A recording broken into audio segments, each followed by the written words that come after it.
చాలా వేరుగా ఉంది. మనము చూసినట్లయితే మనమే చిన్నప్పుడు ఏంటంటే మన తల్లిదండ్రులు ఉండేటప్పుడు చిన్నప్పుడు ఈ ప్రతి ఒక్కరు కూడా తల్లి దగ్గరే పడుకుంటారు. తల్లి దగ్గర కాకుండా ఇంకెవరు చుట్టాలు బంధువులు కానీ ఎవరి దగ్గరికి రారు. ఆ యొక్క ప్రేమ స్టార్టింగ్ లో ఆ విధంగా ఉండి క్రమేపీ ఏంటంటే దూరం అవుతుంది.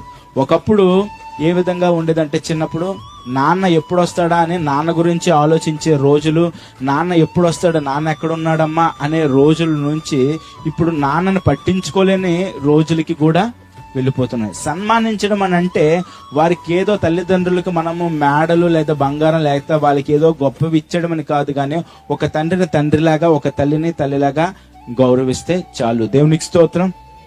ఒకప్పుడు పిల్లలు ఏ విధంగా ఉండేవాళ్ళంటే బాల్యము నుంచి వారు చదువుకొని ఒక ఉద్యోగం తెచ్చినంత వరకు తల్లిదండ్రుల మీద ఆధారపడి తల్లిదండ్రులు ఏది చెప్తే అది చక్కగా చేసే వాళ్ళుగా ఉన్నారు.